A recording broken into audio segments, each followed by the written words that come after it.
जय गुरु जी के चरणों में कोटि कोटि नमन अनंतम शुक्राना।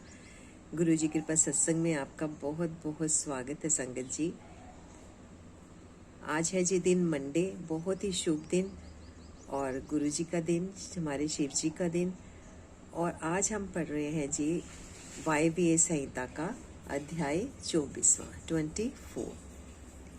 तो बहुत अच्छा दिन, सोमवार के दिन हम पढ़ेंगे आज शिव पूजन की विधि। ये सब कुछ जो होता है ये अपने आप ही होता है। मंडे के दिन हमें वो वाला अध्याय आया जिसमें हम शिव पूजन की विधि पढ़ेंगे। इससे अच्छा क्या संयोग हो सकते हैं ना। ये गुरुजी बनाते हैं, हम इसमें कुछ नहीं करते। और चलिए गुरुजी का एक बार धन्यवाद करते हैं दिल से और मंत्र जाप करते हैं उनका। आइए मेरे साथ बोलिए बड़े प्रेम से, ओम नमः शिवाय, शिवजी सदा सहाय। ओम नमः शिवाय, गुरुजी सदा सहाय। आइए शिव पूजन की विधि पढ़ते हैं। उपमन्यु कहते हैं, यदुनंदन, विशुद्धि के लिए मूल मंत्र से गंध चंदन मिश्रित जल के द्वारा पूजा स्थान का प्रोक्षण करना चाहिए। इसके बाद वहां फूल बिखेरें, अस्त्र मंत्र फट का उच्चारण करके विघ्नों को भगाएं। फिर कवच मंत्र यानी हुम से पूजा स्थान को सब ओर से अवगुंठित करें। अस्त्र मंत्र का संपूर्ण दिशाओं में न्यास करके पूजा भूमि की कल्पना करें। वहां सब और कुश बिछा दें और प्रोक्षण आदि के द्वारा उस भूमि का प्रक्षालन करें। पूजा संबंधी समस्त पात्रों का शोधन करके द्रव्य शुद्धि करें। प्रोक्षणी पात्र, अर्ध्य पात्र, पाद्य पात्र, आचमनीय पात्र, इन चारों का प्रक्षालन, परोक्षण और वीक्षण करके इनमें शुभ जल डालें और जितने मिल सके उन सभी पवित्र द्रव्यों को उनमें डालें। पंचरत्न, चांदी, सोना, गंध, पुष्प, अक्षत आदि तथा फल, पल्लव और कुश, ये सब अनेक प्रकार के पुण्य द्रव्य हैं। स्नान और पीने के जल में विशेष रूप से सुगंध आदि एवं शीतल मनुग्य पुष्प आदि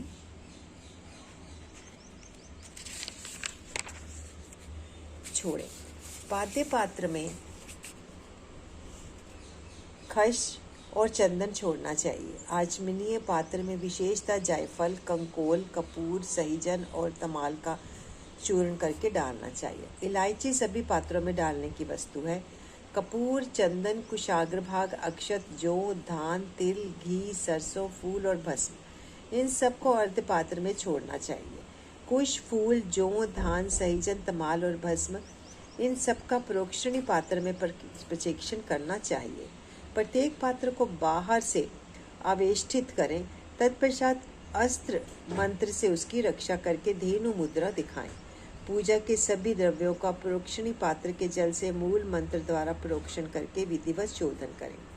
श्रेष्ठ साधन को चाहिए कि अधिक पात्रों के ना मिलने पर सब कर्मों में एक पात्र प्रोक्षणी पात्र को ही संपादित करके रखे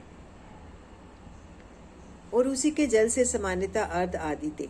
तत्पश्चात मंडप के दक्षिण द्वार भाग में भक्ष्य भोज्य आदि के क्रम से विधि पूर्वक विनायक देव की पूजा करके अंतःपुर के स्वामी साक्षात नंदी की भली भांति पूजा करें। उनकी अंग कांति स्वर्ण में पर्वत के समान है। समस्त आभूषण उसकी शोभा बढ़ाते हैं। मस्तक पर बाल चंद्र का मुकुट सुशोभित है। उनकी मूर्ति सौम्य है। वे 3 नेत्र और 4 भुजाओं से युक्त हैं। उनके एक हाथ में चमचमाता हुआ त्रिशूल, दूसरे में मृगी, तीसरे में टंक और चौथे में तीखा बेंत है। उनके मुख की कांति चंद्रमंडल के समान उज्जवल है। मुख वानर के सदृश है। द्वार के उत्तर पार्श्व में उनकी पत्नी सुयशा है जो मुरुद गणों की कन्या है। वे उत्तम व्रत का पालन करने वाली है और पार्थिव जी के चरणों का श्रृंगार करने में लगी रहती है। उनका पूजन करके परमेश्वर शिव के भगत भवन के भीतर प्रवेश करें और उन द्रव्यों से शिवलिंग का पूजन करके निर्मालय को वहां से हटा दें। तदंतर फूल धोकर शिवलिंग के मस्तक पर उसकी शुद्धि के लिए रखें। फिर हाथ में फूल ले यथाशक्ति मंत्र का जप करें। इसमें मंत्र की शुद्धि होती है। ईशान कोण में चंडी की आराधना करके उन्हें पूर्वोक्त निर्मालय अर्पित करें। तत्पश्चात इष्ट देव के लिए आसन की कल्पना करें। क्रमशः आधार आदि का ध्यान करें। कल्याणमयी आधार शक्ति भूतल पर विराजमान है और उनकी अंग कांति श्याम है। इस प्रकार उनके स्वरूप का चिंतन करें। उनके ऊपर फन उठाए सर्पाकार अनंत बैठे हैं, जिनकी अंग कांति उज्जवल है। वे 5 फनों से युक्त हैं और आकाश को चाटते हुए से जान पड़ते हैं। अनंत के ऊपर भद्रासन है, जिसके चारों पायों में सिंह की आकृति बनी हुई है। वे चारों पाए क्रमशः धर्म, ज्ञान, वैराग्य और ऐश्वर्य रूप है। धर्म नाम वाला पाया आग्नेय कोण में है, उसका रंग सफेद है। ज्ञान नामक पाया त्रैवित कोण में है और उसका रंग लाल है। वैराग्य वायव्य कोण में है और उसका रंग पीला है, तथा ऐश्वर्य ईशान कोण में है और उसका वर्ण श्याम है। अधर्म आदि उस आसन के पूर्वादि भागों में क्रमशः स्थित है, अर्थात अधर्म पूर्व में, अज्ञान दक्षिण में, अवैराग्य पश्चिम में और अनैश्वर्य उत्तर में है। इनके अंग राजाव्रत मणि के समान है। ऐसी भावना करनी चाहिए। इस भद्रासन को ऊपर से आच्छादित करने वाला श्वेत निर्मल पद्मय आसन है। अणिमा आदि 8 ऐश्वर्य गुण ही उस कमल के 8 दल हैं। वामदेव आदि रुद्र अपनी वामा आदि शक्तियों के साथ उस कमल के केसर हैं। वे मनुमनि आदि अंतः शक्तियां ही बीज हैं। अपर वैराग्य कणिका है। शिव स्वरूप ज्ञान नाल है। शिव धर्म कंद है। कणिका के ऊपर 3 मंडल यानी चंद्रमंडल, सूर्य मंडल और वहीन मंडल है, और उन मंडलों के ऊपर आत्म तत्व, विद्या तत्व और शिव तत्व रूप त्रिविध आसन है। इन सब आसनों के ऊपर पवित्र बिछौनों से आच्छादित एक सुखद दिव्य आसन की कल्पना करें, जो शुद्ध विद्या से अत्यंत प्रकाशमान हो। आसन के अनंतर आवाहन, स्थापन, सन्निरोधन, निरीक्षण एवं नमस्कार करें। इन सब की पृथक पृथक मुद्राएं बांधकर दिखाएं। तदंतर वाद्य, आचमन, अर्ध स्नानीय वस्त्र, यज्ञोपवीत, गंध, पुष्प, धूप, दीप यानी नैवेद्य और तांबूल देकर शिवा और शिव को शयन कराएं, अथवा उपयुक्त रूप से आसन और मूर्ति की कल्पना करके मूल मंत्र एवं अन्य ईशान आदि ब्रह्म मंत्रों द्वारा सकलीकरण की क्रिया करके देवी पार्वती सहित परम कारण शिव का आवाहन करें। भगवान शिव की अंग कांति शुद्ध स्फटिक के समान उज्जवल है। वे निश्चल, अविनाशी, समस्त लोकों के परम कारण, सर्वलोक स्वरूप, सबके बाहर भीतर विद्यमान, सर्वव्यापी, अणु से अणु और महान से भी महान है।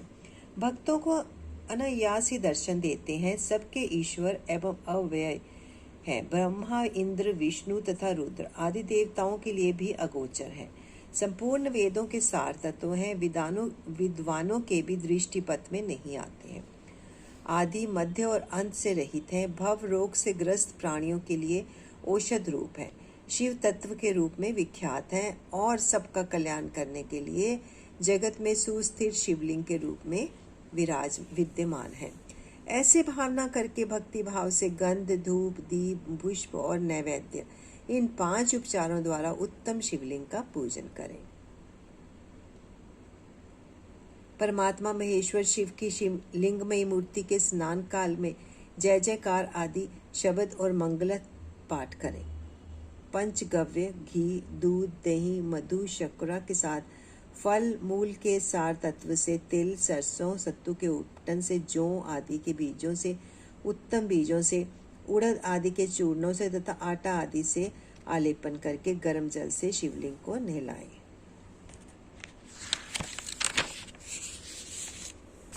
लेप और गंध के निवारण के लिए बिल्व पत्र आदि से रगड़ें। फिर जल से नहलाकर चक्रवर्ती सम्राट के लिए उपयोगी उपचारों से अर्थात सुगंधित तेल, फुलेल आदि के द्वारा सेवा करें। सुगंध युक्त आंवला और हल्दी भी क्रमशः अर्पित करें। इन सब वस्तुओं से शिवलिंग अथवा शिव मूर्ति का भली भांति शोधन करके चंदन मिश्रित जल, कुश पुष्प युक्त जल, सुवर्ण एवं रत्न युक्त जल तथा मंत्र सिद्ध जल से क्रमशः स्नान करवाएं। इन सब द्रव्यों का मिलना संभव न होने पर यथासंभव संग्रहित वस्तुओं से युक्त जल द्वारा अथवा केवल मंत्रित जल द्वारा श्रद्धापूर्वक शिव को स्नान करवाएं। कलश, शंख और वर्धनी से तथा कुश और पुष्प से युक्त हाथ के जल से मंत्रोच्चारण पूर्वक इष्ट देवता को नहलाना चाहिए। पवमान सूक्त, रुद्र सूक्त, नील रुद्र सूक्त, त्वरित मंत्र, लिंग सूक्त, आदि सूक्त, अथर्व शीर्ष, ऋग्वेद, सामवेद तथा शिव संबंधी ईशान आदि पंच ब्रह्म मंत्र, शिव मंत्र तथा प्रणव से देव देवेश्वर शिव को स्नान कराएं। जैसे महादेव जी को स्नान कराएं उसी तरह महादेवी पार्वती को भी स्नान आदि कराना चाहिए। उन दोनों में कोई अंतर नहीं है क्योंकि वे दोनों सर्वथा समान हैं। पहले महादेव जी के उद्देश्य से स्नान आदि क्रिया करके फिर देवी के लिए उन्हीं देवादिदेव के आदेश से सब कुछ करें। अर्धनारीश्वर पूजा करनी हो तो उसमें पूर्वापर का विचार नहीं है, अतः उसमें महादेव और महादेवी की साथ साथ पूजा होती रहती है। शिवलिंग में या अन्यंत्र मूर्ति आदि में अर्धनारीश्वर भावना से सभी उपचारों का शिव और शिवा के लिए एक साथ ही उपयोग होता है। पवित्र सुगंधित जल से शिवलिंग का अभिषेक करके उसे वस्त्र से पोंछें, फिर नूतन वस्त्र एवं यज्ञोपवीत चढ़ाएं। तत्पश्चात पाद्य, आचमन, अर्घ्य, गंध, पुष्प, आभूषण, धूप, दीप, नैवेद्य, पीने योग्य जल, मुख शुद्धि, पुनराचमन, मुखवास तथा संपूर्ण रत्नों से जड़ी सुंदर मुकुट, आभूषण, नाना प्रकार की पवित्र पुष्प मालाएं, छत्र, चंवर, व्यंजन, ताड़का पंखा और दर्पण देकर सब प्रकार के मंगलमयी वाद्य ध्वनियों के साथ इष्ट देव की निरांजना करें यानी आरती उतारें। उस समय गीत और नृत्य आदि के साथ जय जयकार भी होनी चाहिए। सोना, चांदी, तांबा अथवा मिट्टी के सुंदर पात्र में कमल आदि के शुभायमान फूल रखें। कमल के बीज तथा दही, अक्षत आदि भी डाल दें। त्रिशूल, शंख, 2 कमल, नद्यावर्त नामक शंख विशेष, सूखे गोबर की आग, श्रीवस्त्र वस्तिक, दर्पण, व्रज तथा अन्न अग्नि आदि से चिन्हित पात्र में 8 दीपक रखें। वे 8 दिशाओं में रहें और एक नवा दीपक मध्य भाग में रखें। इन 9 दीपकों में वामा आदि नव शक्तियों का पूजन करें। फिर कवच मंत्र से आच्छादन और अस्त्र मंत्र द्वारा सब ओर से संरक्षण करके धेनु मुद्रा दिखाकर दोनों हाथों से पात्र को ऊपर उठाएं अथवा पात्र में क्रमशः 5 दीप रखें। 4 को चारों कोनों में और 1 को बीच में स्थापित करें। तत्पश्चात उस पात्र को उठाकर शिवलिंग या शिव मूर्ति आदि के ऊपर क्रमशः 3 बार प्रदक्षिण क्रम से घुमाएं और मूल मंत्र का उच्चारण करता रहे। तदंतर मस्तक पर अर्घ्य और सुगंधित भस्म चढ़ाएं। फिर पुष्पांजलि देकर उपहार निवेदन करें। इसके बाद जल देकर आचमन कराएं। फिर सुगंधित द्रव्यों से युक्त 5 तांबूल भेंट करें। तत्पश्चात प्रोक्षणीय पदार्थों का प्रोक्षण करके नृत्य और गीत का आयोजन करें। लिंग या मूर्ति आदि में शिव तथा पार्वती का चिंतन करते हुए यथाशक्ति शिव मंत्र का जप करें। जप के पश्चात प्रदक्षिणा, नमस्कार, स्तुति पाठ, आत्मसमर्पण तथा कार्य का विनय पूर्वक विज्ञापन करें। फिर अर्घ्य पुष्पांजलि दे विधिवत मुद्रा बांधकर इष्ट देव से त्रुटियों के लिए क्षमा प्रार्थना करें। तत्पश्चात मूर्ति सहित देवता का विसर्जन करके अपने हृदय में उसका चिंतन करें।